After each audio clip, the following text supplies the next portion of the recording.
Now then, people, welcome back to the Just Joe Football Show. It is time for another episode of Before the Whistle Blows. I nearly said the Daily Leeds then, man. It just rolls off the tongue. I'm so used to doing that video, man. As you can see, we are a man light. Mr. Locks has let us down. He said it's something to do with his Wi-Fi. I don't believe him. I think his missus has got into him and she's fuming with him. Something along them lines. What's happening is the same happened with Hal. The same's happening with Locks. Their missus are just getting a grip and saying, nah, you're not spending time with them lads on a Thursday night. It's date night. Something along them lines. Anyway. Or he's doing fish bowls, mate. Fish bowls. He's doing fish bowls. Yeah. Before we get started, guys, please smash a like on the stream, as you always know. Likes, views, subs, all that sort of jazz, right? So like the video. Let's get as many people watching this as we can. We've got loads to go through in today's episode. Of course, we're going to chat about Leo Messi. Oscar's got pictures of him on his bedroom wall, man, in his Barcelona kit. He's going to have to switch them up now. We'll have a chat about that, obviously, what that means for Harry Kane and the Harry Kane saga. We've got Lukaku to chat to Chelsea. Obviously, that Haaland deal never went through. We're going to have a chat about Leeds and West Ham's transfer inactivity. And we're going to have a chat about Fofana as well. And just pre-season in general, what it means for the lads. What does it actually mean? Like, do we need to be losing our heads because we're not winning pre-season games? Probably not. But we'll touch on that a little bit later on. And just how the players take it. Because there's some nasty challenges. We've seen it ourselves. Nabil Fekir on Pascal Struijk, leaving one on him. So, Oscar, let's just say hello first of all. Oscar, how are you, mate? How are you doing? You all right? Are you okay? I'm good, mate. I'm good. Oh, mate. You know what? About 2 or 3 people have messaged me like in the last 10 minutes about that, saying, "Are you all right? Are you okay? Are you all right?" And like, it was going to happen one day. It had to happen one day. He's not going to play forever, is he? It had to happen, and ultimately, I'm surprised it's happened now, kind of thing. Obviously, like in August, you kind of think it's a bit crazy how it's got to that stage, but obviously, I don't know what's caused it. I mean, there's other rumours as well, because we know how crazy the La Liga is, that this is like a ploy, a crazy, mad ploy by Barcelona to get La Liga. Are you getting that as well? Corey, are you missing that as well? Yeah, I'm missing it as well. Right, okay. So, yeah, I get what Oscar's picking up on, though, as well, because I was watching a stream the other day. I think it was the Terrace, and they were saying on there about the Spanish government might even get involved, might even bail them out in some sort of way. And the reason that is because Barcelona and Real Madrid are seen as tourist attractions. Yeah. They're such huge clubs in Spain. People come from all over the world, which naturally brings money to Spain as well. I don't know if it runs as deep as that, but I think what Oscar's point was saying is La Liga might come up with something. Is this the last throw of the dice, do you think, from Barcelona to try and... I know it's all confirmed. I know it's official, but you never say never in this game. But do you think it's done, mate? It's game over? Messi gone? Well, I literally turned off my phone, turned it back on, and Messi was leaving Barca. So obviously, we've seen this so many times where he's leaving, then he's not, and you hit it bang on the head about the importance of him to La Liga, how important he is. And I think I heard, people saying that they were going to bring a buyout deal or finance a deal to keep Barcelona afloat because they wanted Messi in so badly and what he brings to the league in general and the eyes on it. So I think it is legit by the sound of it. Obviously, the Barca statement is to do with payment structures and obligations, and we know how much Barcelona are struggling at the minute. They couldn't get a lot of those players out the door, Coutinho, Griezmann, and this is inevitable. But now it's a question of where does he end up, because you've got Harry Kane down the road, or he's on holiday hoping for a move. He might come back and find Lionel Messi's in his space. So they've just given Jack Grealish the number 10. Do they take it off him? So I'm really intrigued, mate. I'm really intrigued to see where he goes next. Yeah, same. We'll have a little chat about that. We'll make our selections. Oscar, well, I was just touching on there because I was watching something on the terrace the other day, and I'm assuming you were going down this line, but they were saying on there that it wouldn't surprise them if the Spanish government even got involved because Real Madrid and Barcelona are seen as such big tourist attractions. People go to Barcelona to see Messi, to see these big players. do you think there's a chance? I'm assuming that's the line you were going with, mate, when you were talking about exactly. the Liga, etc. I mean, obviously following a couple of like transfer rumour specialists and that, whatever you call them, in the nose, I think we call them now, don't we? A lot of them have been saying that. Yeah, I know. I've heard about, obviously, Lewis O'Brien's just around the corner, isn't he, mate? I'll tell you about that. A little bit later, I'll tell you. Okay. But no, there's a bit of talk about it. I mean, I find it weird that the club's put out the statement. I mean, it's because if they go from saying it's the fact they actually said Messi's left Barcelona. It's not a rumour now. It's actually gone and happened. They've announced it on the Twitter. Even the way they announced it on Twitter was latest news: Messi leaves Barcelona. You know, it's like it's something like little, not breaking news or Messi's left Barcelona. Just casual, like, yeah, latest news. We've kind of let the greatest player of all time just leave for free. That it was weird. It's just that the whole way it's been done has been weird. But do you think as well, Oscar, the way they've put it, like Messi agreed a deal, we agreed a deal, we're happy to. However, La Liga sanctions, etc., won't allow that to happen. Is that not a case of saying everyone wants it to happen except you? Does that then not make La Liga be forced into a decision? And do they not get pressure from the powers that be? Say, what are you doing? We're letting our greatest export leave our football club, and if that happens, does the draw? Messi is that big of a player that he brings people to Spain. Yeah, do you see what I'm saying? So, but the thing is, the ultimate, it's not like move, couldn't it? Yeah, of course. I mean, obviously, there's talk of Real Madrid trying to get Mbappe, but if you take Messi out of La Liga, who have you got then? Obviously, Ramos has just left to go to PSG. Varane's just left to go to Man United. Two pretty big names as well. You're kind of left with your Benzemas, your Griezmanns, your Agueros, but none of them are world superstars in terms of the attraction they bring, kind of thing. So yeah, I think the Liga will help. I think there's a potential that because look, what's the attraction? El Clasico. You know, you used to have like Messi versus Ronaldo, Neymar versus Bale. It's like, I think La Liga's gone. To be honest, well, certainly for a couple of years, I think it falls well behind the Premier League. Probably behind the Bundesliga and probably behind, your Serie A, because it's kind of, I mean, it was already kind of on a bit of a downward spiral, and that was with Messi. So very interesting what happens. I mean, it wouldn't surprise you no matter what happens, whether he goes to City, whether he goes to PSG, even if he went to America, because I think obviously he's, I think since Argentina won that Copa America, and as a permanent Messi stalker, he has been spending the last couple of weeks. In America. Seems to be loving that Miami lifestyle, to be fair to him. So who knows? Maybe he goes to America. Maybe he goes to Argentina, to Newell's, finishes his career there. Maybe he retires. That's the interesting thing. Has he achieved everything he wants to achieve in the game now? He is a family man. Who knows? I hope he doesn't know. That'd be ridiculous. He's not retired now. It would be ridiculous. Retiring. Wherever he goes now, imagine the package. Oh, can you imagine City come in, man? Yeah. They'll give him a boatload of money. There is a space on Soccer Saturday, to be fair. You got to remember this. There's a space on Soccer Saturday. Who knows? I think as well, I know it's free. It's free, right?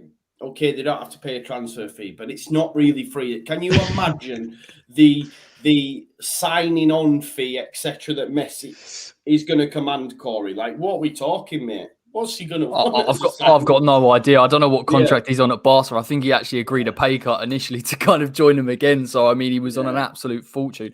The stars are aligning for me with the Guardiola thing. I know there's kind of rumours that he does want to work with Guardiola again. I've seen multiple videos over the past couple of days comparing where does Jack Grealish fit in this side. And the main outlay is the striker who's playing the number 9. And Messi can play the false 9 probably better than anyone. So for me, I look at it and think he's joining Man City. How much they'll pay for him, I don't know. It could be hundreds of millions in wages. We don't know. I can only imagine it being a 2-year deal, though. I don't think it'll be anything extravagant. I think Messi will be probably quite content with that. And City will be quite content with having him just for a short period of time. But yeah, mate, can't give you a figure. It'll be nuts. They're probably paying Grealish a fair whack. So imagine what they're paying Messi.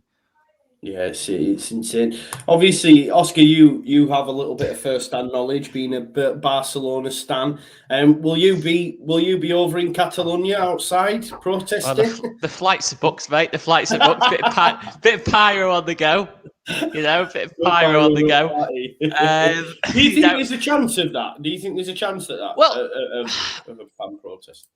it's not really like the current board's fault. It sounds like they want to do the deal, and it sounds like Messi.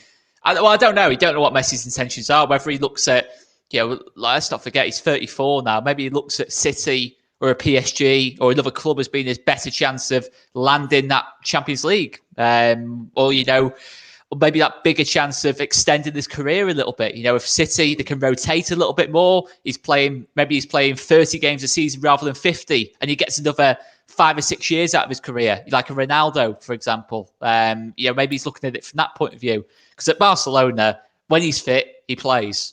Simple as. He plays week in, week out. At City, got that luxury of, if he doesn't play, yes, you've got far lesser options, but you have still got people like Phil Foden, Raheem Sterling, people like that who can come in for a game or two. Say if it's like Fulham at home or something, they can do that. He doesn't have to play that game. Maybe City are looking at it and saying, right, the Champions League, that last little step, we need someone like a Messi who can just turn the game on its head.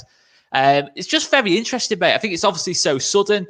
It's weird. I mean, the only thing I'd say is, why I think City will be where he goes to is the fact that Kane looked like such a done deal this time last week. That looks, when it was in terms of Kane and Grealish, who's going to City, it looked like last week, Kane, he's gone. He's going City, no doubt about it. Grealish, he's 50-50. He might stay at Villa. All of a sudden, that's changed, that ballpark. It almost feels like there's no way these clubs have been caught off guard by that. Barcelona and Messi. We know what agents like these days. We know what information travels around between the clubs. It wouldn't surprise me. I personally think he goes City. I hope he comes to England. Personally, though, one club I really would like to see him play for, he's not going to play at Leeds. We can't sign him. We can't afford Messi. I think Liverpool would be a really interesting move for him. I just think if he goes to City, from a neutral point of view, the league becomes too lopsided, then it's just too easy for City. If he goes to like Liverpool, I think all of a sudden then you've got a real wow in terms of the league. Is just like in terms of title race. I just think if he goes, Liverpool, though, is he? I doubt it, but a free trade. He is free. To be fair, I know obviously the big what we're calling it. What's it called again?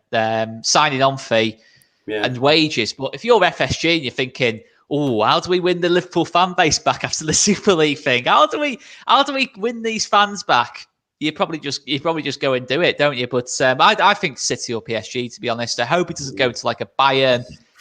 Even worse, well, the worst possible thing is if it goes to Scum or Chelsea. Well, imagine Messi and Solskjaer. I say it's leading the team. I say it's not happening, but they could afford it. To be fair, yeah, you're right. As much as I don't want to curse it, but I still think if he's going to Manchester, he goes City for me. But there's a lot of clubs all of a sudden that this time last year you had to have paid to sign Messi. He was still under contract. This time last year, it was only City who were linked. Now the whole goalpost has changed. All of a sudden, all these different teams are into it. Even Juventus might look at it and think, "Ooh, we could partner Messi and Ronaldo here." Can you imagine? Wow, that'd be. That might be the way they look at it. You never know. I mean, imagine that from a branding point of view, though. You got Messi and Ronaldo in the same team. Who knows? Be mad. Paul O'Connell's put a comment in. I just had a quick look on Twitter just to see what the crack is. Now that I've got my new laptop on that, I've got dual screens and that. You should see me go, boys. You should see what's happening at the other side of this screen. Yeah. You've got your sources in there. There's other people in that room just like sleep on the phone. Any news on Messi? Any news on Kane? Is Kane on that plane yet? Is it? Basically, mate, I've got my kids sat there like that scouring internet sites. They're not allowed to go to sleep yet. Millie, let me know what Fabrizio's saying, will you?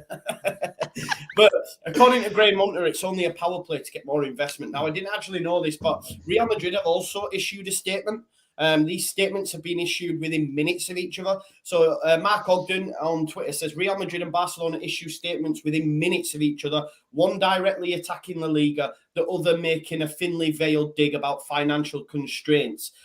And then He sure Madrid's wasn't. He sure Real Madrid's wasn't. Get in. Just basically Noel Whelan style. Get in there. Get in there. He's gone. He's gone. It's then being followed up or quoted by Jonana Fjojtov, who says exactly same strategies who planned that thing called the Super League. Look, is it a case of them two getting together, say, look, we're announcing Messi's going to go? The Spanish government, La Liga, they can't have one of their best, exports leaving the league. Then Real Madrid issue a statement within minutes of them doing that. This, for me, is the ultimate power play. And if we're going to predict where Messi plays next season, I'm staying at Barcelona. I don't think he leaves me. I think it's a BS power play. I don't know. I just can't see it, man. I just can't see it. It's weird. Isn't it? If you're like Oscar said earlier about when you put a statement like that out, to then go and renegade on it is, I don't know, like in terms of image, but then we sit here and say that. We know there's so much politics involved, particularly with Madrid and Barca. It might legit be a thing. We see how convinced they are on the Super League. Both of them still coming out and saying that they want it to happen. So it's a bit, I don't know, maybe you're right. I feel like he's gone though. I feel like it's a step too far for me. Fabrizio Romano's tweeted out to say Barcelona president will run a press conference at 11 p.m. to explain the Leo Messi contract situation and what's happening because of La Liga regulations.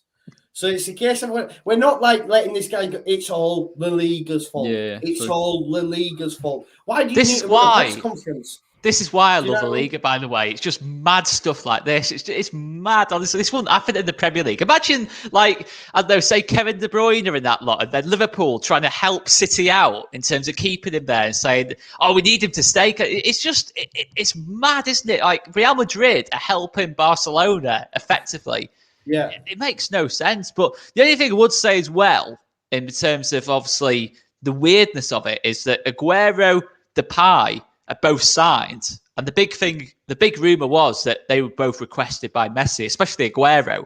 That was a big thing. It says, Messi wanted Aguero to come to Barcelona, and all of a sudden you're kind of saying, well, hang on a minute. If you're Aguero, you just signed up and you're thinking, well, hang on a minute, this isn't quite what I was expecting. Now all of a sudden I'm going to have to not only am I not playing alongside Messi. Martin Braithwaite. That's it. I mean, he's now, the pressure on Aguero and Depay and that lot is they've got to fill that void left by Messi, which is just impossible. You're thinking, I'm going to be hated here because I'm not Lionel Messi and I'm playing in his position, I'm playing in his shirt kind of thing.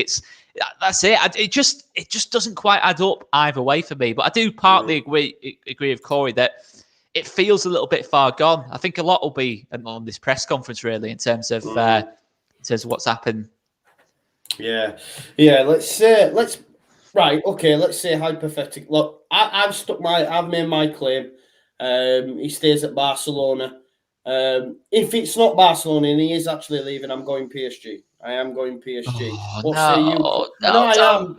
I don't want him playing Amiens away. I don't want him going. Don't let him go to PSG. I want to see him. I want to see him in the Prem. Like I actually just want to see him against West Ham. I want to see him live. I've seen Ronaldo live. I want to see Messi live. I just want to see what he's like, what he does off the ball. I think it's City, Joe. Like honestly, he's so City bound. If he leaves there, I just think it's too obvious. You look at City are a club. You look at their structure, I believe they've got a sporting director formerly of Barcelona. Their whole ethos has been built off that Barcelona strategy.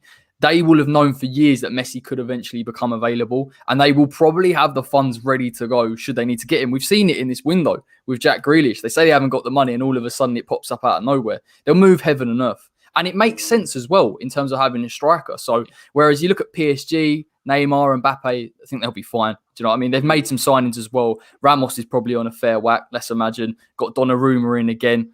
So I think Man City for me. All right. And are you the same, Oscar? Man City? Yeah, I think City. Exactly the reasons Corey said. You look at the only gap in that City team now is up top in terms of having a focal point up top. Yes, he's not a natural number 9. He's not a Harry Kane style number 9. But when you look at it, you think to play alongside Foden, Mahrez, Sterling, someone to make it link it all up. In that final third, you're looking at Messi, aren't you, in that kind of respect? And as I said before, he goes to City. He doesn't play every week. Pep would leave him out for Burnley at home or, teams like that, Norwich at home. He wouldn't play those games. He'd probably just be used for the Champions League games, the big games against Chelsea. I think it probably for Messi, it probably makes the most sense. If he's thinking of it from a trophies point of view, he's got to go to City. If he's leaving Barcelona, he's got to go to City to justify it. It's grim that though, isn't it? Going from living in Barcelona, I'm just thinking like living in Barcelona to moving to Manchester. I don't get it. I don't get that. But at the end of the day, he's playing at City, isn't he? But yeah, I just hope he doesn't go to PSG or Bayern. In a league where it's already a bit of a monopoly. He's going to places like Dijon away, and you're thinking he's so much better than this kind of thing. I don't think Neymar should have gone to PSG. I think he's massively wasted his career doing that. I think to an extent, Mbappe, to be fair, is kind of not progressing the way he probably should be doing in terms of what he was about 2 years ago for France. I just think it's not a good move if you're a top player going to Ligue 1. And I don't want to sound like Roy Keane, Graham Souness. Everything's good about the Prem. Everything outside the Prem's bad. He needs to go to the Premier League. Yeah. He needs to play in the Prem. So, just while we're on that as well, obviously, on the Premier League and on, English football, Matt Hayes is going to be joining us as well. So we'll save the Kane chat. Yes. He's going to be joining us. He'll be buzzing. He'll be buzzing now because he'll be thinking there's a chance Kane's staying. But breaking news. Matt is going to have to delete so many tweets, I know. He tried to come for me as well when I said Leeds would finish above Spurs, and then the next day it was Harry Kane's not turned in for training. I was like, where is he? But it is official now. It's the best kept secret, but it is official. Jack Grealish has joined Manchester City. It's all been confirmed. He becomes the highest or the most expensive player in British football history. Do we think he deserves that caveat? Is he 100 million? Is he that big of a player that he deserves I know it's changing with the times. It'll probably be broken again in a couple of seasons, but it's a hell of a lot of money. Do we think he's worth it, Corey?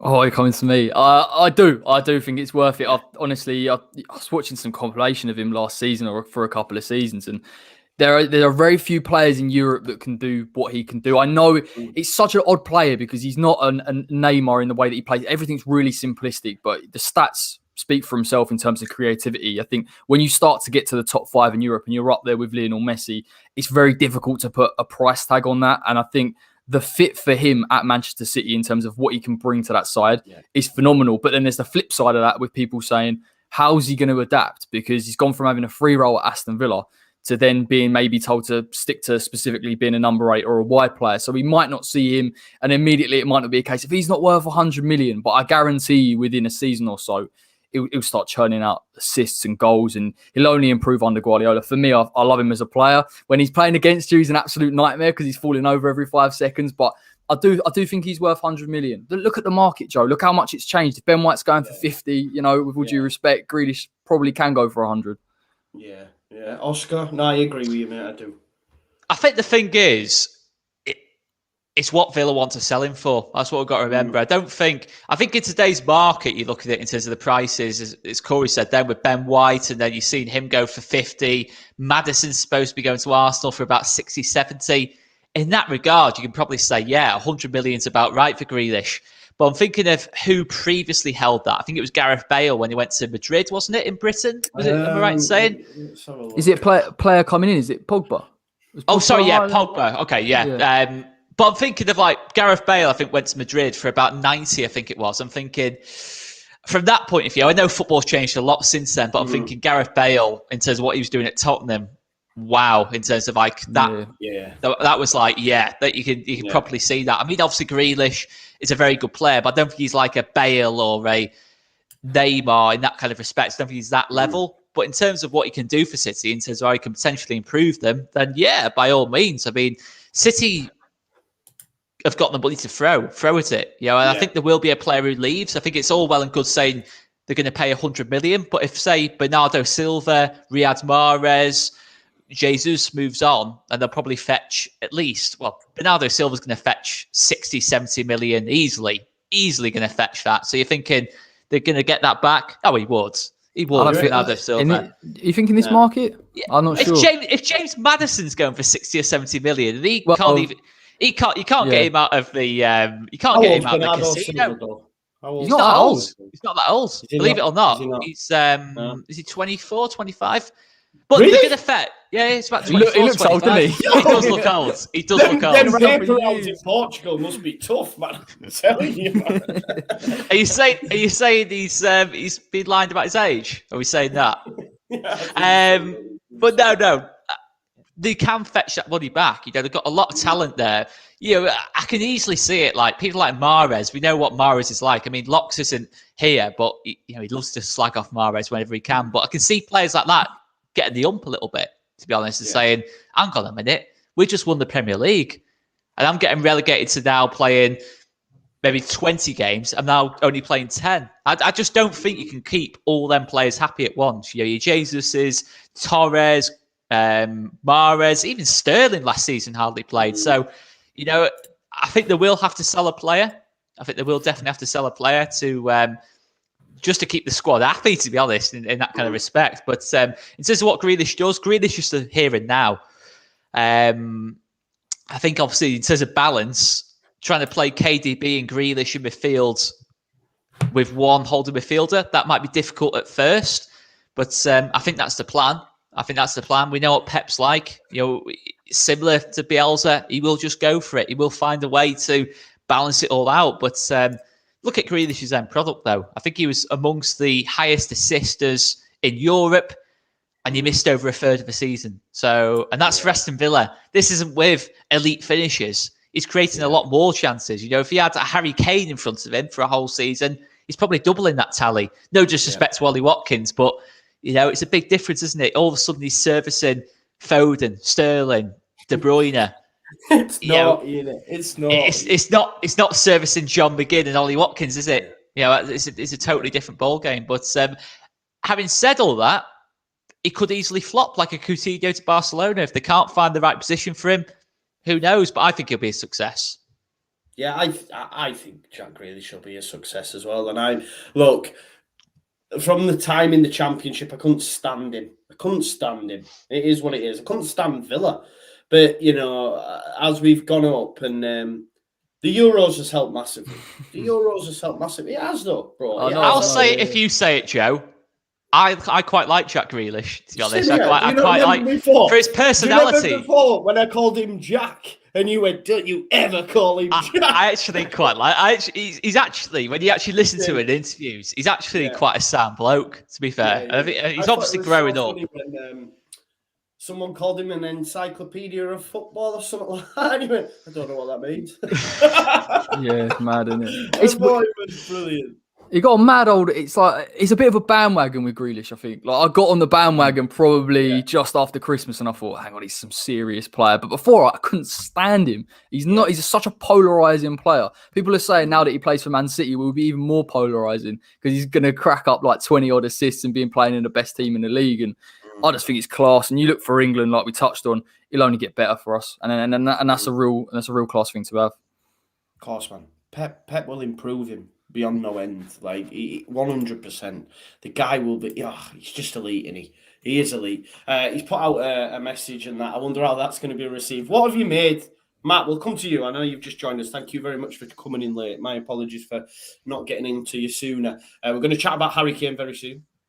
So don't worry, we've not gone there yet. But we saved it. That's okay.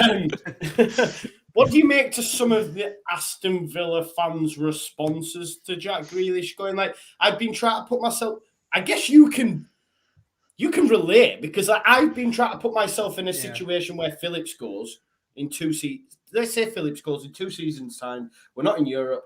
He gets the call from a city or whatever. They're willing to pay us X amount, which the club won't be able to turn down. He gets a massive contract. And I'm thinking, I'd be okay with it. I know it's easier. And I feel I've seen some of the Aston Villa fans' reaction is a bit much. Like, look, the lad stayed in the Championship, man. I think you need to calm down. But you have first-hand knowledge because you're in a similar situation with Harry Kane right now. We're in a worse situation with Harry Kane, I personally think. Jack Grealish has stayed respectful of the club he's at. He's actually done the thing that he's been paid a lot of money to do. He's shown up at training. He's put out a statement. He's let the fans know what's going on. Do you imagine that? Respecting the fans? Imagine that. Oh, look, I think Grealish has been incredible to Villa, as you mentioned, when they got relegated and things like that. I don't know. Are Villa fans angry at him for leaving? I haven't seen any of that. Well, they're fuming. Yeah. Oh, they're fuming. Really? Not happy. Yeah, they've really turned on him. That's bizarre. Oh, that's no. He's a snake. He's a snake for picking the English national team after playing for Ireland at many youth levels. But he's not a snake for joining Manchester City. I think there comes a point in everybody's career when they need to make that step up, when they are as talented and when they have the potential to get even more talented, like Jack Grealish does. I think it would be poor of Aston Villa to prevent him from getting that move, and he deserves it. He's going to go on to City. He's going to do great things there. I don't know quite where he's going to fit in. I don't think he's going to be a consistent first team player, but he's given a lot to that club, a whole lot. I mean, again, going down to the Championship with them when there was interest from Tottenham, one of the clubs. I'm sure he's glad that didn't happen, but I think any Villa fan who's giving out about him needs to kind of cop on and accept that. Let me bring you some replies to his post. Oh, here we go. He has just put out a post to say, look, I've been at Villa for 19 years. It's quite long. I won't read it all, but I'll always be a Villa fan. I'll see you again soon. Until next time, up the Villa, Jack. You'll be able to read it in your own time. First response: your English ain't that good, brother. You actually got a media team to write your farewell for you. You aren't welcome back. You've shown your true colours. We thought you believed in the club and its ambitions, but evidently not. Just a paycheck to you. Good riddance. I love it. Just a paycheck. I love it. We should just do a video just reading the reactions. I love the saltiness. I live for it. I just don't get it. I just don't understand. Yeah, go on. Sorry, mate. I'll just read this one. There's too many. I just want to get them out. You've seen Barry, Young, Milner, Delph, and Benteke leave. Properly resented them. He said,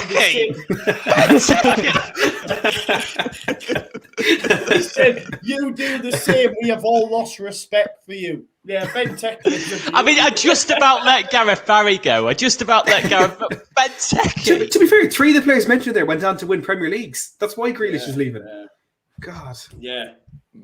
This is ridiculous. What were you saying, Corey? I'm trying to get myself in a mindset of understanding why you would hate Jack Grealish that much as a Villa fan, because obviously, Matt, you're talking about Kane. I think Declan Rice, it will happen next summer. I wouldn't resent Declan Rice for leaving to go and try and win trophy. So I cannot understand why Grealish, particularly like you say, it's not like, with West Ham, we've been in the Premier League. We haven't actually been relegated. One of your best players, Grealish, has stayed with you, carried your team for nearly 2 seasons. He's left. You've got 100 million from him. You've been able to reinvest in your squad and be a stable squad as well. Yeah. To resent him, I still just don't get it. They're saying it's because he says he's a Villa boy. But at the end of the day, for the sake of his career, I don't think he could have done anything better. Turn up to training. They got the maximum fee. That's all you can do. How can you begrudge someone that? I just find it a bit weird. But did they genuinely think as well all this money that they've been spending wasn't coming from like the sale of Grealish? I think it was evident. They were buying the replacements already, and they're going to go pilfer probably Norwich's golden boy in Todd Cantwell. And do you know what I mean? It is swings and roundabouts. Just putting myself in that same situation, they will come, and I say it to Leeds fans all the time, and I get comments and people don't like to hear it, but there will come a time where Calvin moves on from Leeds United, especially if we don't get into Europe, okay? Because he's that good of a player. You guys might not agree, but I do. I think he's that good of a player. He showed us that in the Euros. There will come a time when he moves on, but he would go with my blessing, because the money we would recoup from would be absolutely insane. like Aston Villa have. And he's got to want to go win stuff, man. Go win stuff. I get it. I know Villa fans will be hurt because he's not staying and that, but when the team that just wins season after season comes knocking and he's offering you a pay package that'll just be astronomical, you can't turn it down. It's like me getting offered a new job at another company for 4 times as much, and the company's the best in the field. I'm not going to go. But this is the interesting thing, though. He's not on more money at City than what Villa were going to offer him in that new deal. So he's actually leaving for pure ambition. It's not just for money. Do you see what I mean? And how can you take that away from someone that he just wants to try and compete for the Premier League, play Champions League, take his game up to the next level? That's what I mean. If it was money and he was getting paid, double or even triple, I could kind of go, well, maybe I can kind of get an angle on it. But if that's not the case, then where's the angle other than the fact he's a Villa fan? Yeah. True. I mean, the thing is, as Corey said, he literally could not have gone about this in a better way. He's trained, he's signed up. See Villa fans moaning about the 5-year deal. They've got to realise that if he hadn't have signed that deal, they wouldn't have even got half the fee. How are they not realising this? It's totally irrelevant. Clubs protect their assets, right? He's protected. It just happens. Yeah. He could have just said, "I'm not signing a new deal," and then really hurt Villa in that respect. I don't see. Are we saying now, if you're a Villa fan, that footballers can't aspire to be at the very, very top level? When Jack Grealish was growing up as a kid, do you think he really dreamt of? Do you think he, as a kid, thought, "Oh, I'll tell you what, I want to play my whole career at Villa, and if a chance comes to go to Barcelona or Man City." Manchester, let's be honest, at that time, probably when he was growing up, it'd have been your Manchester United, your Arsenal, and all that. But the thing, same thing is, though, he'd have dreamt of going, I'll tell you what, I hope I break the transfer record and go there. I mean, it's probably his dream, this. He's probably living his dream in that kind of respect. And I just don't see how he could have gone about this in any better way. He's not asked for the transfer request. It's just the way it goes. It's football. I mean, when Villa took Buendia from Norwich, do you think Norwich fans were absolutely freaking out at Buendia? It's just ambition to build yourself up, kind of thing. Or it's a transfer at the end of the day. That's how the transfer market works. Sometimes players leave football clubs. I could not compute at all how Villa fans have reacted the way they have done. And this isn't just like, FT accounts, football Twitter accounts. This is quite like big Villa. Some of them we know as well. In terms, I'm not going to name names or anything, but some of them are pretty big deals on the on the social media scene. And I'm thinking, really, how are you seeing it from this angle? I don't know if you don't get it. I don't get it. The statement the Villa CEO Christian Perslow put out, I think it was actually uploaded after you went live. And he put out a 5-minute video explaining what has happened and why it's gone. I only got to see the first minute of it. But he said that when Grealish signed the contract last summer, he did so on the proviso that if a Champions League team comes in for him and Villa are not in the Champions League, optimistic, they wouldn't stand in his way of leaving. Which I think is the perfect way to go about that. It's like, I'm devoting my future to them, but I'm not going to do it to damage my own potential ambitions in the future. It's the perfect way to do it. And I think everyone's a winner here. Villa get 100 million. Like you mentioned, they get Leon Bailey, they get Buendia, they get Danny Ings. I don't think Villa are weakened as a team by the departure of Grealish at all. And it's because of the way they went about this and did it absolutely perftly. Yeah. I think they're stronger. I genuinely think more balanced Villa, anyway. In terms of the balance they've got now, Buendia on the wings, Ings and Watkins up top. I think all of a sudden you look at that and you think, that could beat anyone. That could genuinely beat anyone on its day. Yeah, you make a good point, and I think Leeds had a similar sort of scenario with Calvin. Had we have not got promoted second season under Bielsa, we had a thing with him to say that we would have let him move on. You know what I mean? And I think it's like you say, it helps both clubs. Obviously, I've seen a lot over the past week or so that City are ruining football and all this sort of stuff. I think when Real Madrid did it, it was called the Galacticos, and people were salivating at it. But when it's happening over here, I don't know. It's all oil and stuff, but it's only people's jealousy. That's just my opinion on it. I don't mind it. It is what it is. It just improves the games that we get to watch. But where do you boys stand on it? I mean, look at these 2 11s, by the way. Like, why is Kane in there? Eh? Why is Kane in there, Joe? He can't wait to play at the Etihad. He can't wait. But I seen someone tweet this out and say that both teams would get in the champion or the top 4. Would you guys go along with that? Yeah. Just looking at them names. Yeah. Absolutely. Look at that midfield in the weaker team of Foden, Silva, and Fernandinho. Yeah, I mean, exactly. Is it even a weaker team? That's it. I mean, Fernandinho, Bernardo Silva. I'm looking at that and thinking, flipping heck, that starts for anyone. Mendy's the only weak link, I think, in both teams, to be honest. Yeah, nuts, man. It's mad, nuts. isn't it? It's mad. Yeah. Where do you boys stand on that? Are they ruining football, Matt? If they buying up all the best players?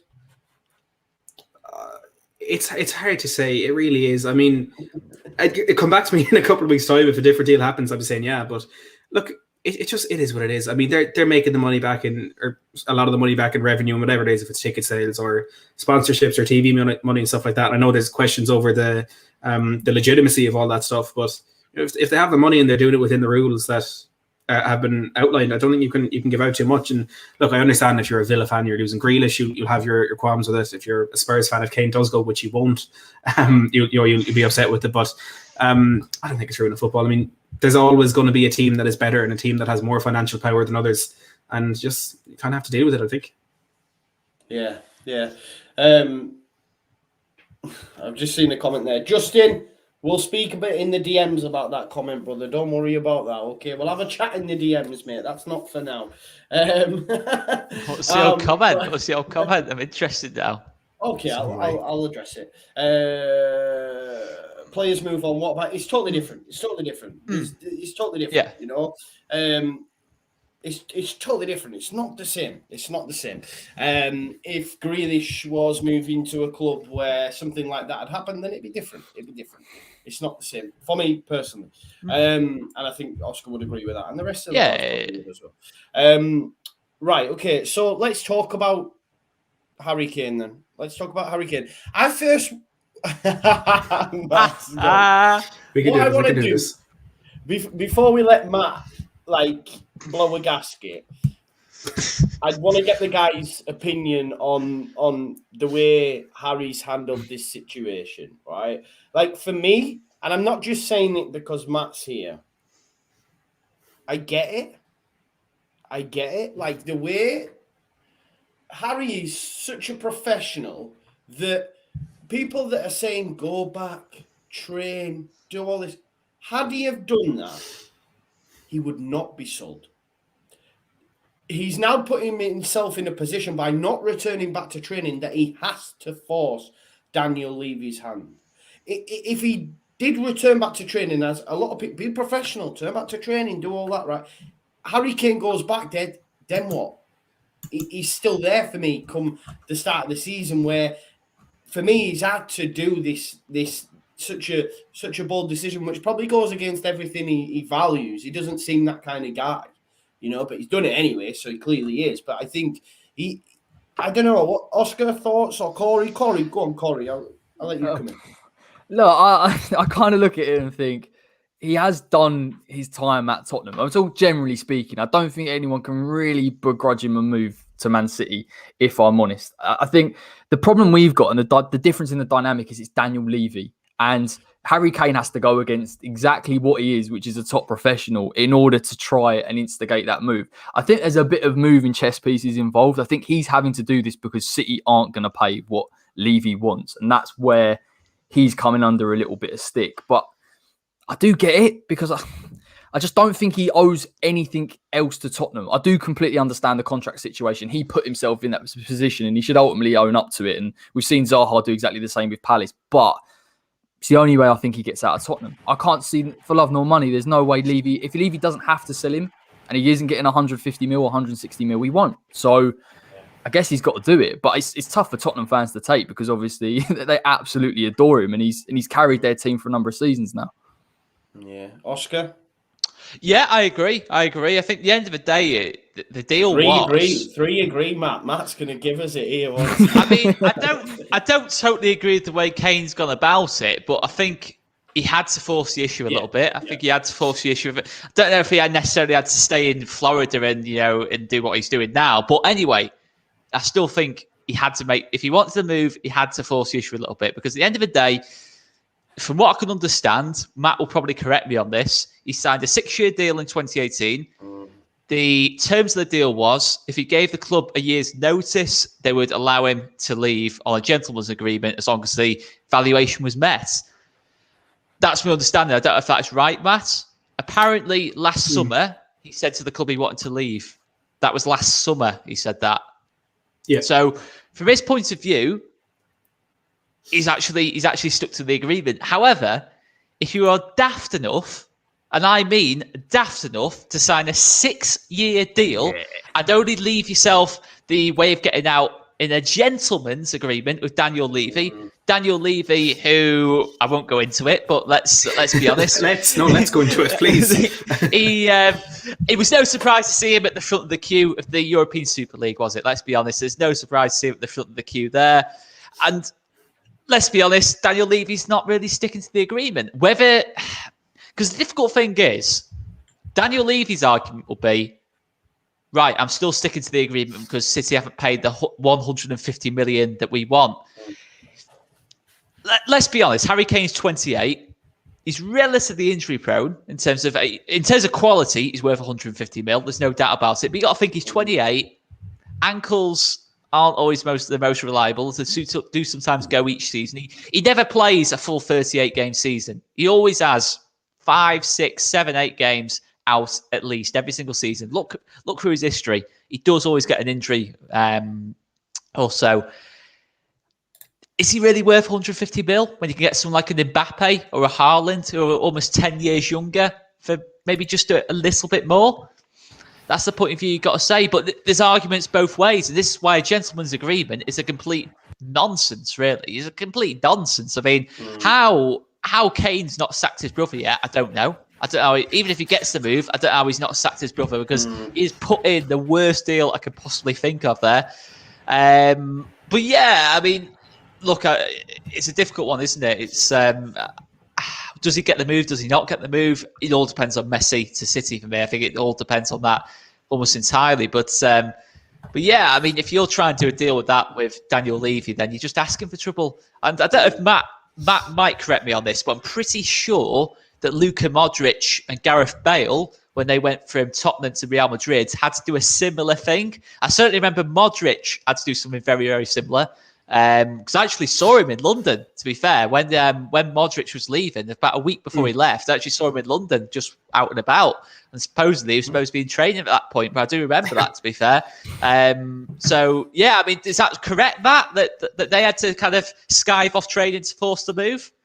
Yeah, Modric did that the year before he left and was told that's not going to help your case. Was probably where I saw him, man. I think he did it the year he left as well, but he did it once and was told that's not going to help your case. You're staying. He stayed, had his best career at Spurs, and then he left. I'm not sure if Gareth Bale did do that with training, but when he did try and force that move through, he was told, stay another year. He stayed another year, had a fantastic season, and then he moved on. But, right. The reason we are in this situation of Harry Kane wanting to leave the club is Daniel Levy. And it is Tottenham Hotspur and their incompetency and their failings in the transfer market and on the pitch over the last 2-3 years. The reason that Harry Kane can't leave is because of his idiot waste of time agent of a brother who decided it was a good idea to put him in a team who has a history of failing and say, yeah, sign a 6-year contract and don't have a single get out clause in there. It's pure idiocy, but it's what you'd expect of Charlie Kane. If you ever heard him speak, the fact that he knew how to sign his name on a piece of paper is a surprise to all of us. But how on earth does he think signing a 6-year contract there with a club who, at the time, yes, we're on the up. We had Pochettino and all that. It was going absolutely fantastically. At that point, by the way, it had been over 6 months since we'd signed the player. But putting pen to paper on that deal and not having a get-out clause is the only reason that we're in this situation. Harry Kane's grievances right now should be with two parties. One, the people who advised him to sign that contract. And two, with Manchester City. If he wants to go to Man City and if Man City wants to sign him, it is their job to match the valuation of the club that Harry Kane... No, why? Why should Tottenham take a deal? No. Oscar, don't do this. Don't do this. Why should Tottenham take a bid? Why should Tottenham accept a deal for less than their valuation of the player? The valuation is ridiculous. It's ridiculous. Okay. The valuation is ridiculous if you're Manchester City. The valuation is ridiculous if you're Liverpool, if you're PSG, if you're Barcelona. Harry Kane is far and away, without any shadow of a doubt, worth more to Tottenham Hotspur Football Club than he is worth to any other club in the world. Yeah. I do not expect Man City to pay £160 million. And to be frank, I think they'd be stupid to pay £160 million. As you said, for a player who is 28, who is injury prone, and is probably in the middle of the best patch of his career. But for Tottenham Hotspur, to let him go for less than 160 million is footballing suicide, because we don't come back from that. If we are to let Harry Kane go, we need at least 2 strikers and a playmaker to even begin to replace him. He is to Tottenham worth 160 million pounds.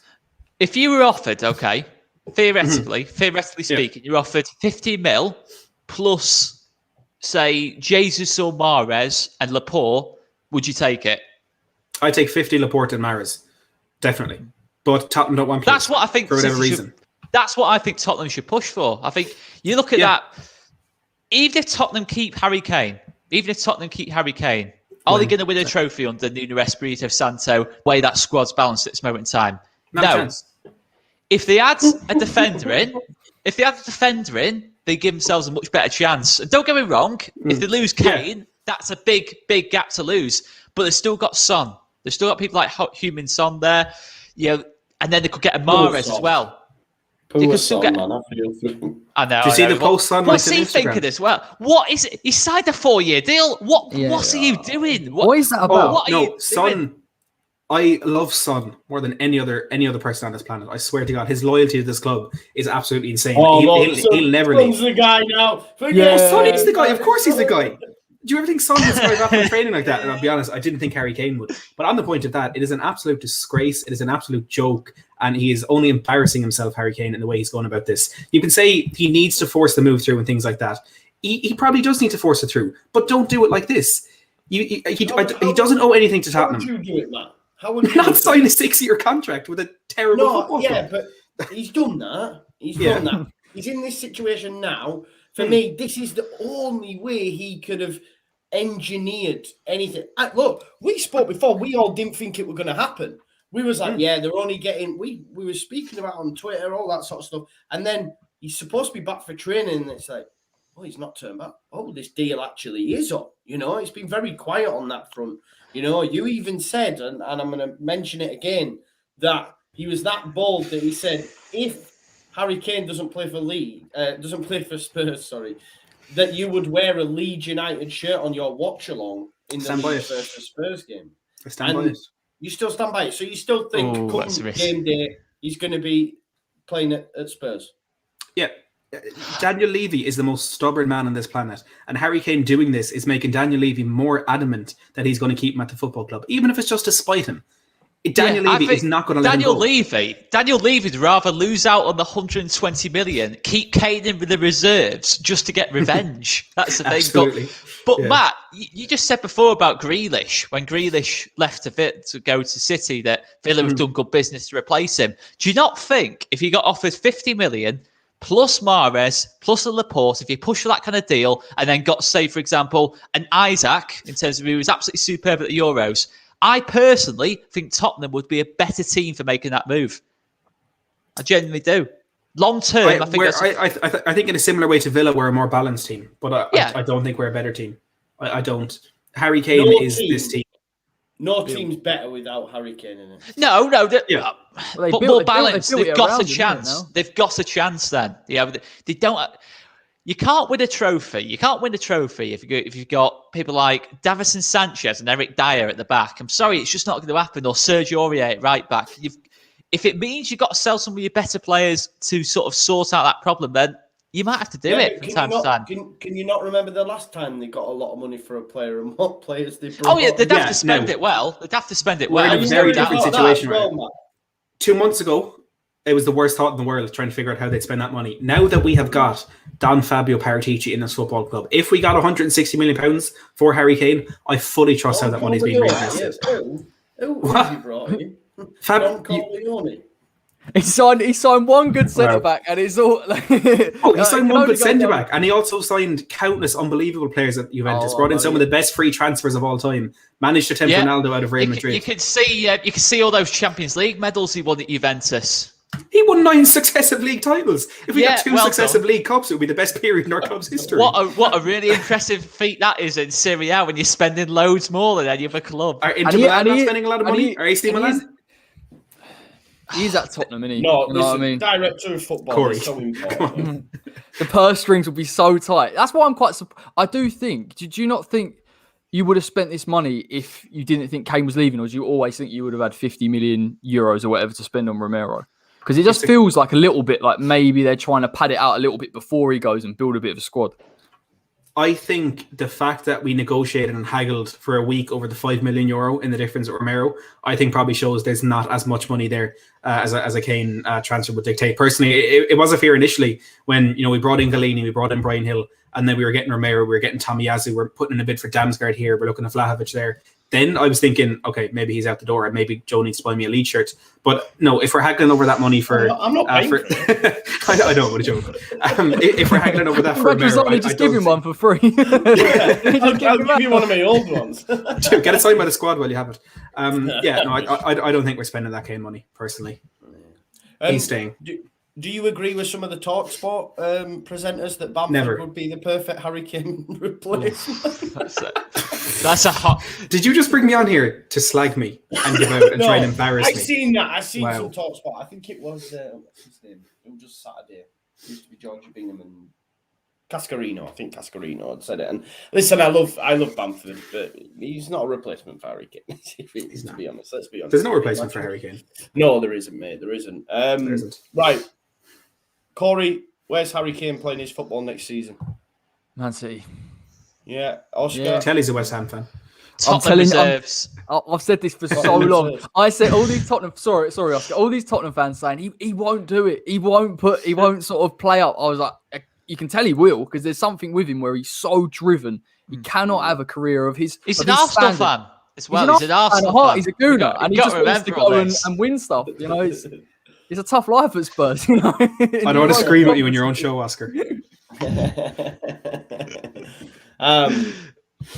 I genuinely don't know. I don't know. What about you, Oscar? Again, it's a domino effect. It depends on Messi. If you get the choice between Messi and Kane, you're taking Messi. There's no doubt about it that Pep would take Messi out the two. Would they not get them? Would they not get them all? Nah, even City can't do that. Even City can't go Messi and Kane and go that. To be fair, if they hadn't have done the Grealish deal, they might have gone Messi and Kane. But now they've gone Grealish as well, and you're like spending 260 mil. I don't.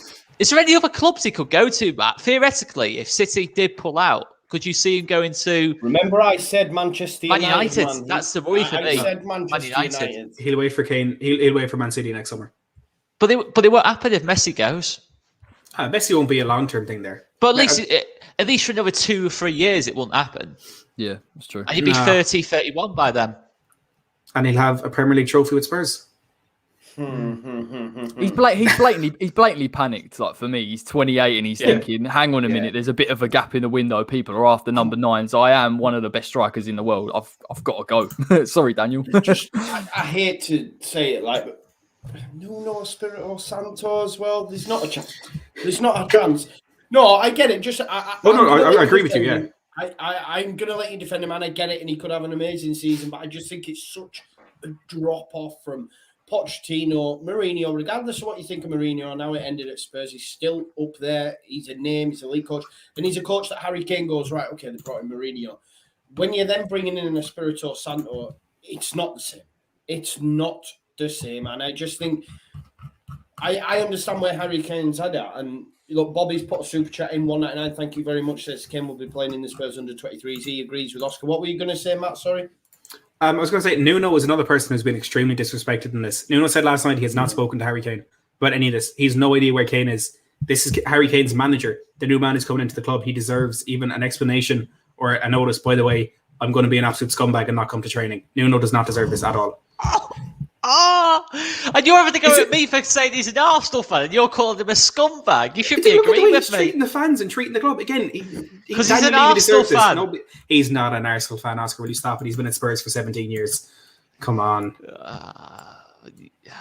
He'll be a City fan soon. Probably already is, let's be honest.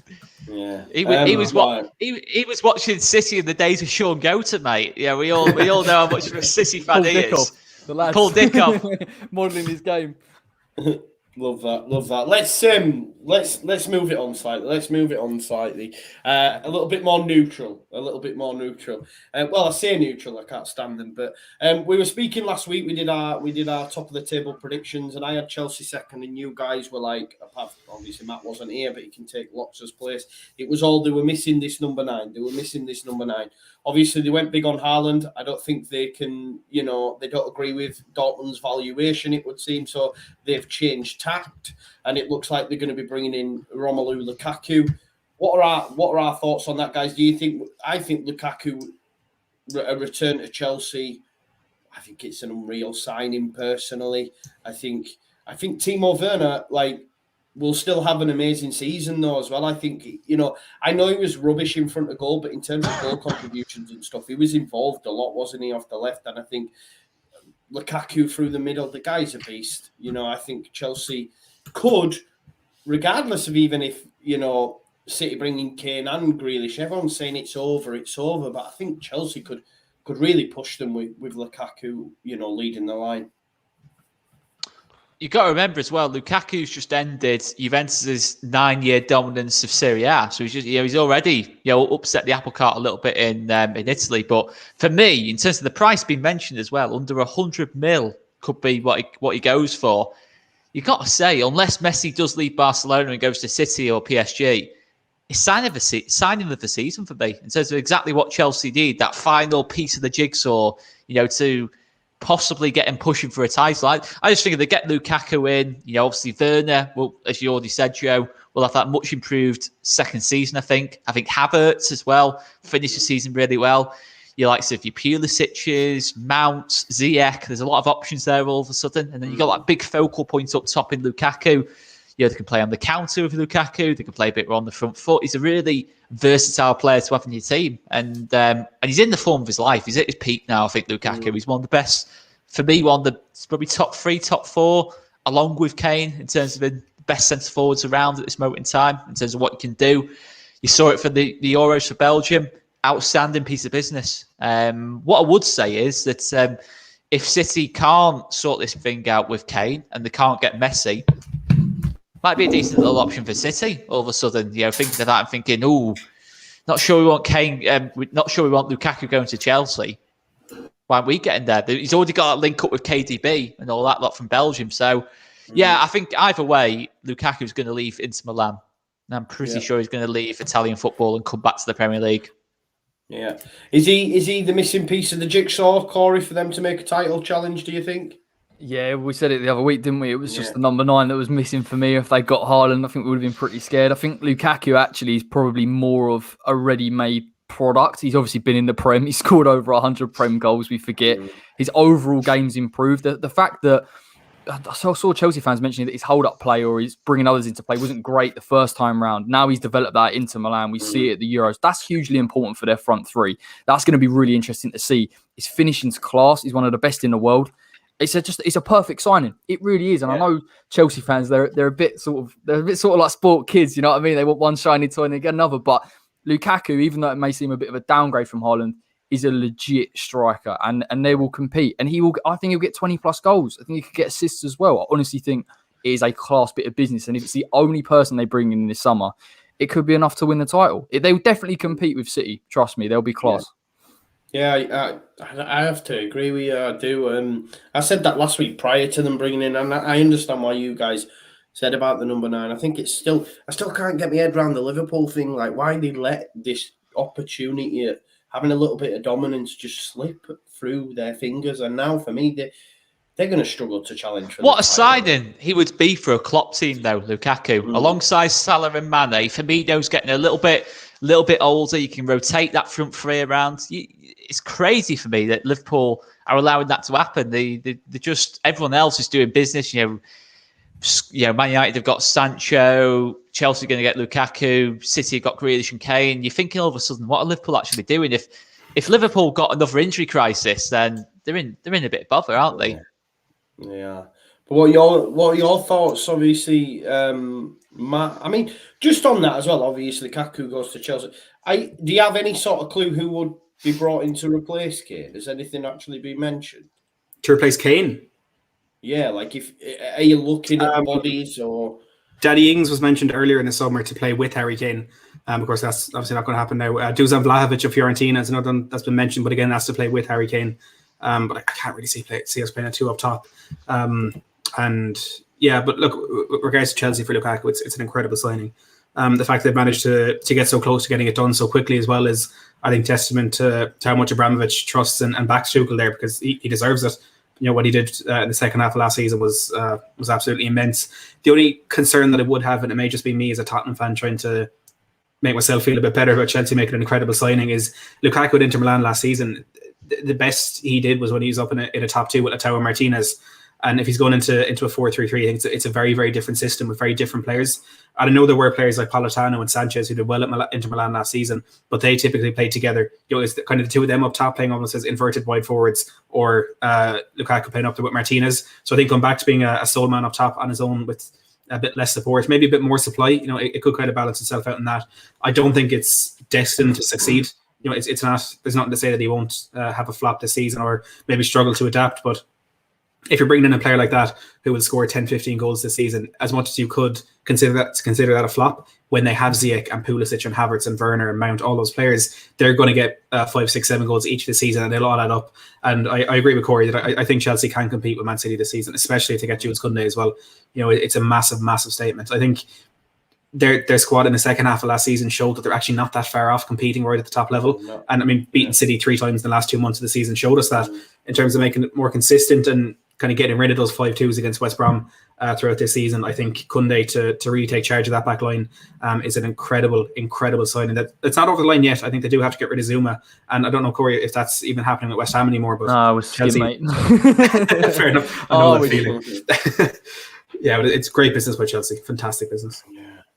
Yeah, it is. I think, he'll get hatfuls for me. I think he'll absolutely get hatfuls, and there's a little part of me thinks, I want him to just for that team across the Pennines. Yes. But then at the same time, it's like, wow, he's at Chelsea. But I think, for me, I don't know, maybe he was always definitely at Chelsea, you know, and then he went away and all that sort of stuff. I think for him to come back, I think Tommy Tuchel is a top coach. I think they'll do bits, as much as it pains me to say it.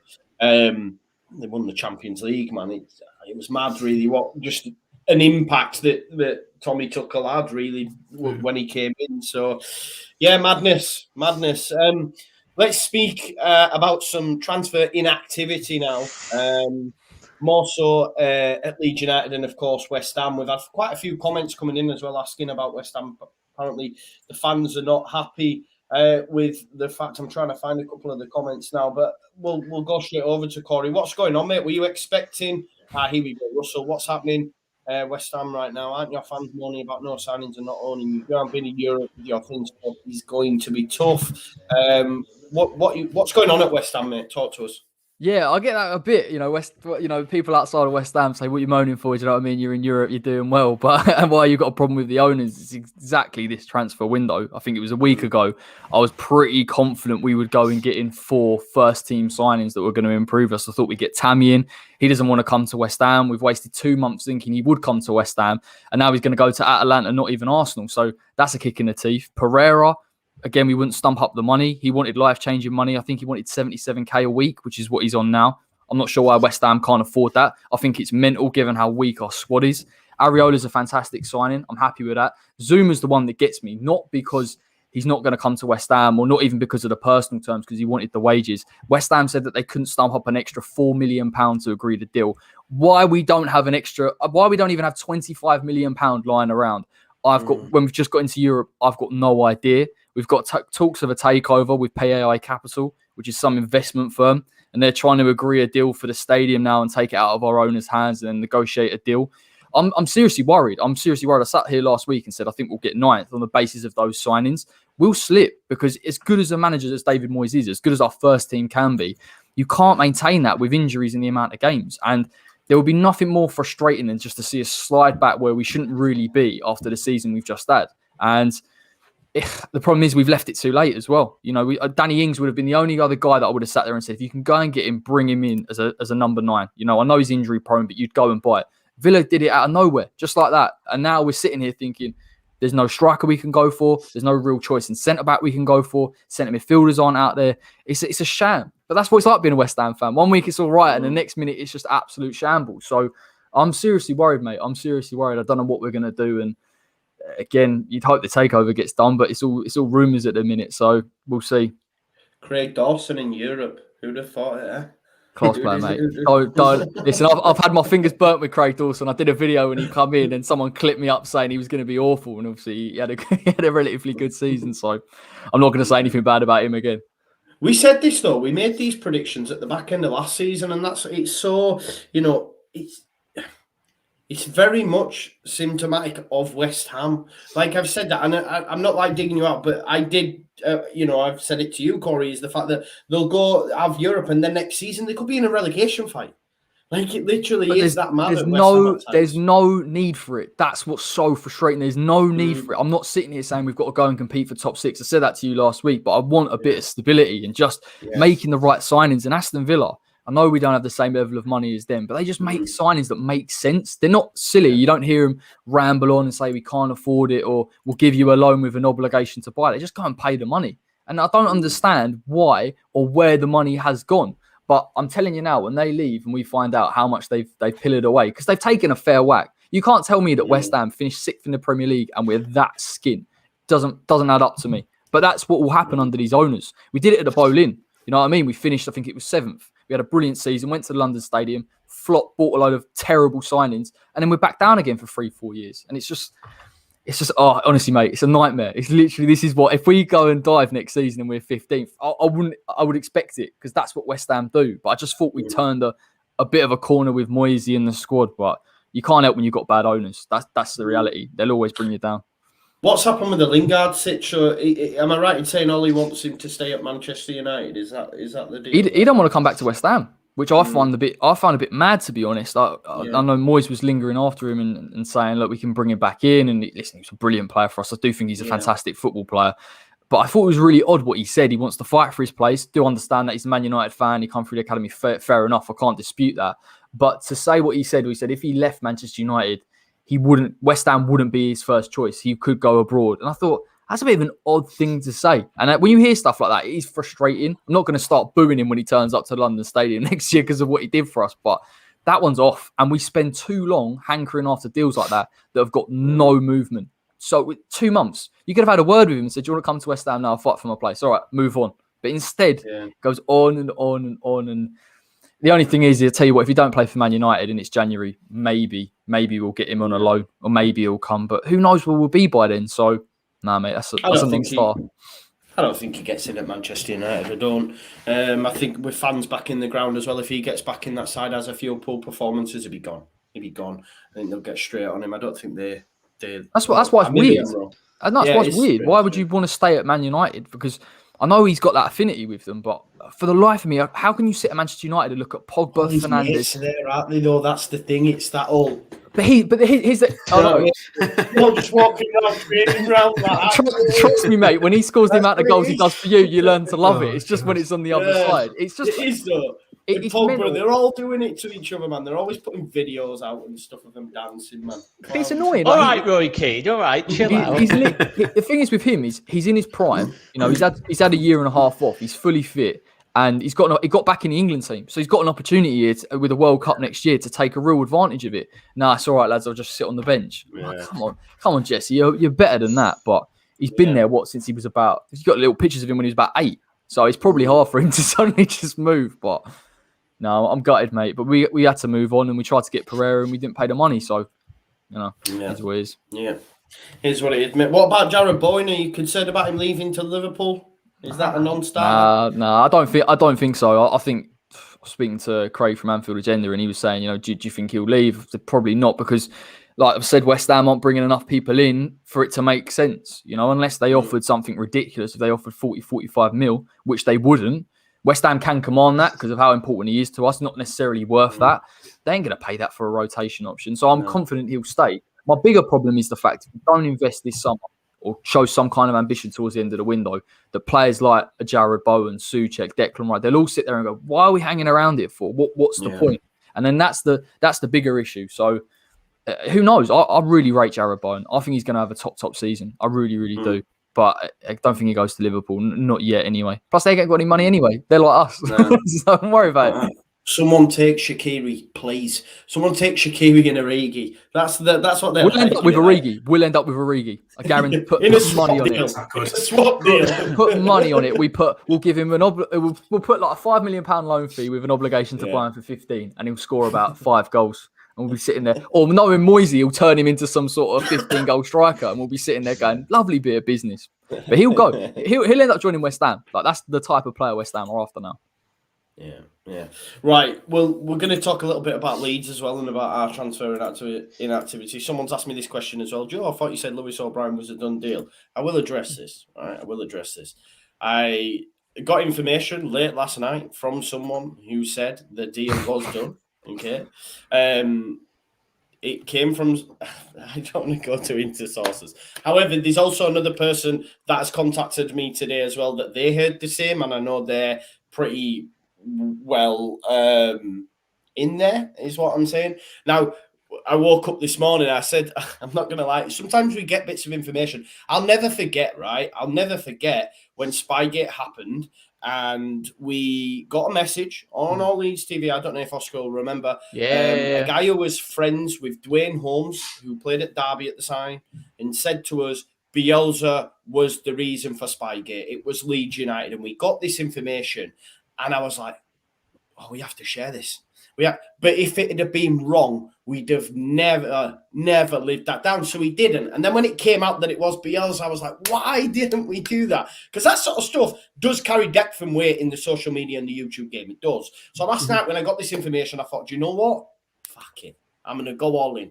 I then woke up this morning and the first thing I opened my phone to was someone tagging me in the post to say, Leeds have had bid rejected. I went, oh no! Why have I gone in and said we've had it accepted? But it's from sources like Football Insider and stuff. And with all due respect, they're probably not. They're not what I do.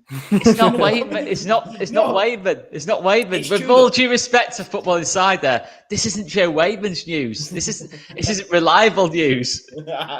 But what I'm saying is, Oscar, though, a mutual friend of ours, and I'll share it with you after, actually contacted me and said, look, Joe, I've heard the exact same thing, like from someone close to the club as well. Just because they're saying it's been rejected, that could have been an earlier bid. Like I said, I heard it late last night that a bid had been accepted. What I will say on the O'Brien thing is, it's not for me personally, it's not a case of if, it's a case of when. I think he's our number one pick now after Conor Gallagher, and I think it will get done. Leeds United need a centre midfielder quick, and I think it will get done. But Oscar, what are your thoughts at the minute? Are you happy with the Leeds United's business, or are you worried? It's a hard one because I think when the season finished, I think obviously went into this kind of pre-season, I was thinking the more of the excitement was, who are we going to sign now? Yeah, we sent 100 million last summer. Yeah, we've just finished 9th. Had a really good finish to the season. Who are we going to sign now? That was what the thought was. Yeah, I wasn't thinking, we might scale things back a bit this season. And that's obviously what we've done. It's not necessarily an issue. I don't think it's necessarily an issue. We've already strengthened. I've seen people say we've not strengthened. Of course we've strengthened. Firpo is categorically a better left back than Alioski. We've strengthened. Even if that's all we do in the window, we have strengthened. Obviously, as long as we keep everyone, but I think we are going to keep everyone. We have strengthened. Yeah, have we strengthened a lot? No. But even if we don't do anything else, we've strengthened. Yeah. In terms of like the midfielder, maybe we would have wanted a bigger name, someone who's proven it, a high level in terms of at Premier League level or La Liga, Ligue 1, etc., etc. And ultimately, that doesn't seem to be the angle we're going down. But we've always spoke about Leeds following the Leicester City model. You've got to remember people like Wesley Fofana, James Maddison, a couple of signings as well, Ricardo Pereira. All these names, Mahrez, all these names, Vardy, they weren't big names when they came to Leicester. We've got to remember that. And if we talk about following this model, we can't just do it when it suits us. If we're into this model of buying people for relatively cheap prices or below market value, then we've got to stick with it if that's what we believe in. If Bielsa, listen, I've watched a little bit of Lewis O'Brien. I managed to get a bit of footage from a couple of Huddersfield games last season. Watched a bit of him. he suits a Bielsa team. Has he got the quality to play at Premier League level, have an impact next season? It's tough to say, but I do think I look at Lewis O'Brien and say, yes, in terms of what he can do on the pitch, he presses well, he carries the ball well. There's a lot to like about Lewis O'Brien, the way he plays. And I personally think, I look at it and think, yeah, it's a little bit like the Meslier deal. It'll probably start the season, click Dallas midfield. I don't see us going to Man United on that first day of the season and doing anything other than playing click and Dallas in midfield, keeping it nice and tight, doing the exact opposite we did last time we went there. I don't see us doing anything different to that. I shit you not, Oscar. We could sign Messi and he wouldn't start. No, he wouldn't. He wouldn't. That's true. That is the truth. He wouldn't start. Not until he's displaced someone through an injury or something. It is what it is. The facts. I think we're going to move it on as well to like pre-season because there's been Meltdown City. I did a stream last night for the Ajax game. We got beat 4-0. They're a great side. They were in the Champions League semi-final, and people are just melting down like far too much. I want to get everyone else's thoughts on pre-season as a whole. I think, look, Lewis O'Brien, I found myself when the name was linked, I went, Championship, Huddersfield. But then I thought about how much I've had to defend Ben White to Arsenal fans because of that top six mentality. And when I thought about it and took a step back, I thought, I'm having that same mentality when it comes to a Lewis O'Brien. Do you know what I mean? Certain West Ham fans would have probably had that same mentality when it came to a Jared Bowen. Do you know what I mean? That's all changed. I think the fact that Bielsa has not gone to see, he's not seen video clips of Lewis O'Brien. He's gone to see him in the flesh a number of times. He's clearly very keen on this lad. When we all thought he'd gone to see bloody, what's his face, Harry Wilson and that, I don't think it was. He was going to see O'Brien, There was, he was there for the Carabao Cup tie between Sheff Wednesday, I think... And that's the game. That's the game. I've seen little clips of Lewis O'Brien. Yeah. He's got man the match, scored the winning penalty. Lovely penalty as well, by the way. And there's no way Bielsa hasn't been more infused after having watched that game, in terms of what Lewis O'Brien can do. And he's not the finished article, but he's 22. We've got to remember he's 22. As well. He's played 2 seasons at the Championship. He was player of the season for Huddersfield last season. Let's just look at that Emile Smith-Rowe goal that got us promoted. It's all Lewis O'Brien in that goal. It's all Lewis O'Brien. He's picked the ball up on the halfway line, driven forward and made the goal happen. Look where Emile Smith-Rowe is now, by the way. Yeah. This is it. Who'd have thought 18 months ago that Illan Meslier would be one of the best young goalkeepers in the world? And he couldn't get ahead of Kiko Garcia. Things change in football very quickly. Yeah. I think there's a lot of short memories going on here. I'm not saying be absolutely thrilled about Lewis O'Brien. It's not the wow factor of Rafinha, but in terms of the model we're following, this is a decent bit of business from us. I don't get it. I know, obviously, there's other areas that maybe we need a little bit more depth. I think out wide is a bit of a problem now. When Costa came on for Rafinha yesterday, the drop-off is just too big. It's too big. He's rubbish, isn't he? He's rubbish. I will. I hate saying it about a Leeds United player, but he's rubbish. Somerville's levels above Pervader and Costa. I don't really care. Pervader's young. Somerville's just better. He's just better, ultimately, for me. And I think he's better than Costa as well. But we've got... Oscar, what are your thoughts? Let's say we're bringing Lewis O'Brien. It's clear. Look, I'm still sore about the Conor Gallagher one because people had to go at that. And he's rubbish, played at West Brom, rubbish. No, he'd have been perfect for Leeds United. I understand why he's gone to Palace because, as I say, probably wants regular game time. He would probably struggle with that at Leeds United or he wouldn't be first in the door, first on the team sheet kind of vibe. But that would have been a loan and maybe we could spend that money elsewhere on a winger because, like I said, the drop-off, if Rafinha or Harrison were to get injured, we'd be up shit creek without a paddle. But do you not think, Joe, do you not think in terms of, we're talking about people like Conor Gallagher, Lewis O'Brien, this is a very specific type of midfielder, tenacious, loves to put a tackle in, box to box. Do you not think that's what Bielsa's looking for now? The fact that we're getting these links. 100%. I see a lot of people talk about, we need a creator, we need a Pablo in there. It doesn't matter about defensive work. Forget about it. We can just attack. We don't need balance in midfield and that lot. We need industrious, like an industrious player. It's pretty clear. Bielsa thinks Click's getting a little bit older. He can't quite protect Phillips in the same way he has in previous seasons. He can still offer a lot to this Leeds team. I thought even last night Whenever Click got on the ball, he just kept it. He's probably the only player who could actually pass the ball last night. But he's not as intense as what he was 2 or 3 years ago. And that's clear to see. He's 32, and he's knocking on 32 now, isn't he? I think, Mateusz Click.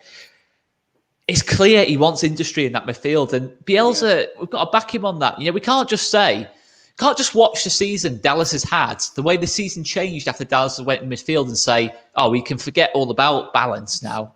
It's what Bielsa wants. This is it. Bielsa wants industry in midfield. Yeah, it might not be as sexy to watch, but it's what Bielsa wants. We've got to trust him in that kind of respect. And ultimately, industrial players, they're not big names. No matter who we get in that respect, isn't going to be a big name. If it's Conor Gallagher, it's Lewis O'Brien, they're not going to be these big, everyone in the world wants them type players. It's just the nature of the beast. And I just personally think they're very useful profiles of players to have in this squad for me. If we get a Lewis O'Brien through the door, and he's left-footed as well. Yeah, and I think, look, if we get that done, as we always believed, and we're told that the winger will go late into the window, and if Leeds United can get a deal done, and people won't like to hear me say it, but the names won't go away. I think that winger could be a Noah Lang. I think they've just brought in Collado on loan from Barcelona. Maybe Noah Lang wants to leave Club Brugge. Bas Dost even came out and said he had that conversation with him that he's looking for pastures new. So that could be an option. I still think Leeds will have a nibble if they can't get Noah Lang or however high they are up on Otto's list. But I think don't be surprised to see Dan James show up. I think the fact that they've brought in Jadon Sancho, his game time surely is going to be limited at Manchester United. I think it won't cost that much, between 15 and 80 million. I'm saying Leeds fans tell me they're quoted 40, 50. That's never happening. Man United are never getting that for Dan James. I think he'll struggle. I think maybe they'll keep him around now that Rashford's going to have to go for surgery. Maybe that makes them change their idea, whether or not they let Dan James go. I think, again, Ryan Kent is another one that can play a number of positions, can play anywhere really across that front three. I was reading the other day, and there's quite a big thing on Rangers getting into the Champions League. If they get into the Champions League, then you can kiss goodbye to Ryan Kent being done because they're going to need him. They can afford to keep him because they're getting Champions League money. If they don't get in the Champions League, then they might look at it, And that's why it might mean when Otto's talking about going late into the window. But again, this isn't ITK stuff. This is just doing research and seeing it and putting things into place. It's like the Matheus Pereira one. When he came out and said he'd got an offer a month ago for life-changing amount of money, straight away I knew he was going to Saudi Arabia because no one in England was giving him that. When he said, I had the chance to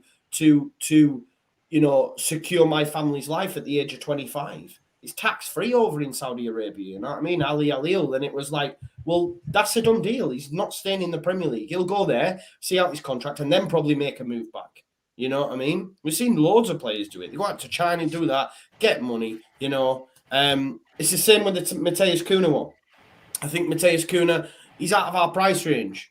I think he's out of our price range in terms of what he wants as a package for wages and stuff. His agent came out. I know it might be posturing, but his agent spoke to LAFC fan zone and spoke about, Zenit St. Petersburg are willing to give him, €4 million a year and would be willing to pay him up to 8. They're huge on him. Leeds United love him. Victor Otto loves him, but the money's the issue. His agent's on record as saying that. And I know his agent's going to be posturing and stuff, but Leeds fans that were expecting us to spend 100 million a year, season on season, it weren't ever going to happen. They knew they had to spend big last summer to improve the quality. As we go on, it's just going to be little bits here and there. We've got a left back in who's streets ahead of Alioski. Yes, we need another centre midfielder, but even if we get one in, like Oscar said, he ain't going to be playing. He's going to have to get in ahead of a Dallas or Click if they do something wrong or, get injured. And it's the same with the winger. No one's coming in and getting in ahead of Rafinha and Harrison, and nor should they. Harrison was the best English creative midfielder, last season, second only to Harry Kane, I think. I think Bruno was ahead of him as well, but no, midfielder. Who was it? No, he was the best creative. And then Rafinha's Rafinha. The guy's a baller, so here's what it is. I know come the end of the window, we'll have a centre midfielder and we may have a winger. But let's talk about pre-season. We'll get the other lads in because me and Oscar have just hijacked it for a second there. I say a second, about 10, 15 minutes, I think. Leeds fans are in meltdown. We've not won a game in pre-season. Well, we did, Guiseley, under 23s, though. They're absolutely in meltdown. We got beat 3-2 by Real Betis. We got humbled by Ajax 4-0. Fredbear squad, bits and bats. Corey, I believe last season you had a woeful pre-season and ended up getting European football. Is that right? Yeah, I think we got battered at home by Bournemouth and it was horrific. No, I wouldn't read too much into it, mate. I remember when we won all of our pre-season games in 2011 and we got relegated and it was the worst I've ever seen West Ham. So you can never read too much into it. I think with Bielsa, from what I understand, you've got a lot of games in a very short space of time and getting up to fitness is quite an ask. Whereas I think with West Ham, just in terms of our pre-season, I'm not taking the results too seriously. I'm just trying to see tactical things. Maybe we're trying to tweak things a little bit, not really bothered about the result and individual performances. But as far as Leeds fans are concerned, I really wouldn't read into it too much. Listen, you've got one of the best coaches in the world. Do you know what I mean? You can rely on him to make the right decisions, but it's always like that. If West Ham had lost 3 games and won one, West Ham fans would be screaming, "Where are the signings?" And it would be even more so. It just kind of gets a bit of pressure, but honestly, mate, I'm going up to West Ham on Saturday. If we lose 3-0 or 2-0, I don't really care. Like, do you know what I mean? It's just practice, man. It's just practice. Just getting back into the swing of things. Yeah, I've been saying that like all the time, but I don't know what it is, but like people just get so vexed about it. Honestly, last night in the stream, I had people saying we're going to do a Sheffield United. We need to go out. We need a new striker. We need a new centre back. It just does crazy things. And I'm like, where's this coming from? Like, the best thing that I've seen in pre-season was the first goal against Real Betis, where we had a combination down the left-hand side between Dallas, Harrison and Firpo that I'm sure we'll see all season, ball in, Bamford, header. And that was it. That's all. Well, that's what you look for pre-season, is them little intricate stuff, them little combinations, the new signing bedding in. It's all about fitness. You know, Ajax were... I think they played up to 5 games and we've played 2. That has a bearing on it as well. Matt, what are your thoughts on pre-season? Yeah, no, I agree with what you're saying. You can't read too much into it. If you want to look at a positive of it, if you're being beaten like this, at least you're challenging yourselves. You know, Tottenham are going out playing Leyton Orient, Colchester and MK Dons in their pre-season. And we're winning games, we're walking off the pitch all happy in that. But at least you're challenging yourselves. So you're playing a game that actually is giving you something to do more than run around and try and get that fitness up. It's never nice losing a game. You know, pre-season, I don't like losing games, but I forget about it the next day because it's about getting those minutes back under the belt and getting your players back on the pitch. And yeah, the pre-season means nothing. It really does. You know, Tottenham often have very good pre-seasons and have abysmal seasons after it. You know, we've won like 3 pre-season trophies in the last 10 years. You know, that's worked out for us in the actual season. So yeah, no, don't get too much into it. Look, I do understand how it's easy to get caught up in it. Because when you haven't seen your team play in, 6-8 weeks, whatever it's been, when you see them back, you want them to be at their best and you want them to perform really well. But it just doesn't happen. And I would say as well, as much as Bielsa's style of play is demanding in terms of physical fitness and stuff like that, the players aren't going to have it now. And you wouldn't expect them to have it now because they're just back after their holidays. I think for any team, don't get too bogged down, I'd say for Leeds especially.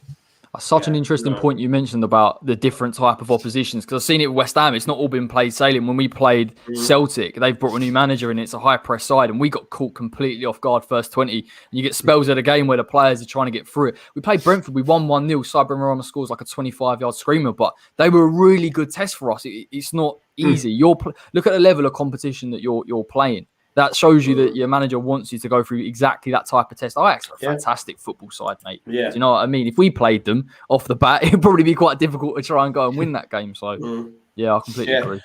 And I think, Oscar, I seen some tweets from Oscar late last night because I've got him on notifications because he's just in the know, you know. And I seen his tweet last night where it was so funny. He said, "Fulham might still catch us," you know. Just Kane. Even I saw that one.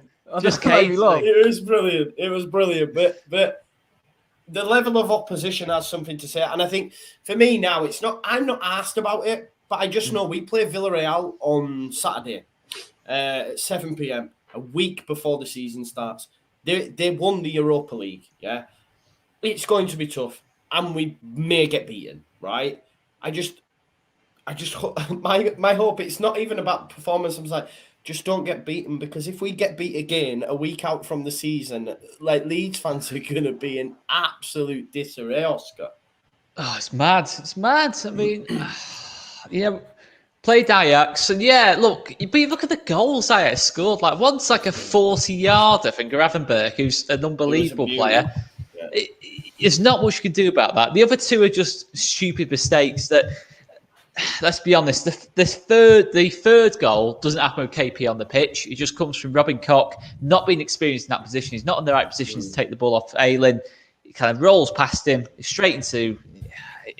I just look at it and I'm not that worried. Yeah, it's just silly mistakes we're making. And look, you don't want to be making mistakes when the season starts, but it'll be a different team. Players will be playing in different positions. We're not going to start the season with Jamie Shackleton at right back. As much as I like Jamie Shackleton, and I really do like Jamie Shackleton, it will be Luke Hayden at right back in his natural position. That means Luke Hayden won't be playing at centre back. It means Robin Koch won't be playing holding midfield. All these different things. We've got to look at it and say, this isn't our first choice 11 playing. We never full press in the preseason either, because it's just a needless waste of energy. We never have and never will. We got battered last season at Stoke. No one mentions that anymore. We got battered at Stoke. We got battered by Man United in Australia. Let's not forget that. I think it was at 4-0. Nowhere near a Man United full team, by the way. I think Dan James was playing in that game. Watch what you're saying, mate. He might be pulling on a league shirt. Yeah, I like Dan James as well. But the point is, Dan James, I think, was one of the star players in their team at that point. I think the players like Pereira and Lingard were playing in that game. So, you know what I mean? Pogba certainly wasn't playing in that game. People like that. Fernandes wasn't playing in that game. So just chill out a little bit. I'm not saying it's been ideal. Maybe we might have done different bits of business. We might have had that winger through the door already. We might have had that central midfielder through the door. But we've got enough quality to stay up. Look at Norwich. Norwich might lose Todd Cantwell and Buendia before the season. Well, they've already lost Buendia. They might lose Todd Cantwell. Watford haven't really done anything yet in the window. Brentford have probably done the most out of everyone, but still. Why are we even talking about that, bro? But I'm just saying, in terms of people talking about second season syndrome, we're repeating what Sheffield United have done. Southampton have just lost Danny Ings. The point is, a very roundabout way of saying it, there's clubs worse off than us. There is clubs worse off than us. It's not this disaster that people are saying it is. I'm not saying it's brilliant.